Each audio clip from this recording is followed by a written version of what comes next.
Hey it's Loki. Morning சீக்கிரமாக எழுந்துச்சி ஜிம்முக்கு போகிறனால என் மூஞ்சி இப்படி தான் கொஞ்சம் புஸ்ஸுன்னு வீங்கின மாதிரி இருக்கும். ரொம்ப குளிர்னால நான் ஸ்வெட்டர் போட்டு நான் கிளம்பிட்டேன் ஜிம்முக்கு. அது காலையில் எழுந்திரிச்சு கிளம்புற வரைக்கும் தான் ஒரு மாதிரி சோம்பேறித்தனமாக இருக்கும். ஜிம்முக்கு போய் ஒர்க் அவுட்லாம் போடுறப்ப அப்படியே நார்மலாகிடும். நான்லாம் காலேஜுக்கு போகிறப்ப கூட இந்த 6 o'clock நான் எழுந்திரிச்சதே கிடையாது.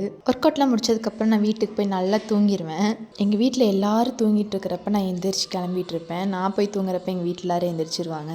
நம்ம வெளியே போகிறப்ப நம்ம ஹேர் எவ்வளோ தான் செட் பண்ணாலும் அது நிற்கவே நிற்காது. நமக்கு ஒரு மாதிரி சாட்டிஸ்ஃபைடாகவே இருக்காது. ஆனால் வீட்டில் இருக்கிறப்ப ஒரு மாதிரி நல்லாயிருக்கும். நான் கரெக்டாக தூங்கி எழுந்திரிச்சதுக்கப்புறம் எங்கள் அம்மா சமைச்சிருப்பாங்க. ஸோ நல்லா சாப்பிட்டுட்டு டிவி பார்த்துட்டு இருந்தேன். நம்ம ஆர்டர் போடுறத விட நம்ம ஆர்டர் போட்ட மொத்த ப்ராடக்ட்டும் ஒரே நாள் டெலிவரி ஆச்சுன்னா நம்மளோட இந்தியன் மாம்ஸ் எப்படி ரியாக்ட் பண்ணுவாங்கன்னு எல்லாத்துக்கும் தெரியும்னு நினைக்கிறேன். சேம் எங்கள் வீட்லேயும் அதே தான். நான் ஜிம்முக்கு போகிறப்ப கையில் மார்க்லாம் விழுகிறதுனால க்ளவுஸ் தான் வாங்கினேன். அதுக்கப்புறம் பாடி வாஷ் வாங்கினேன். எனக்கு இந்த க்ளவுஸ் ரொம்பவே பிடிச்சிருந்துச்சு. என் கைக்கு கரெக்டாகவும் இருந்துச்சு. அமேசானில் தான் நான் இதை பர்ச்சேஸ் பண்ணியிருந்தேன். க்ளவுஸோட லிங்க் வேணும்னா டிஸ்கிரிப்ஷனில் செக் பண்ணி பாருங்கள். நான் அட்டாச் பண்ணுறேன். டாடா.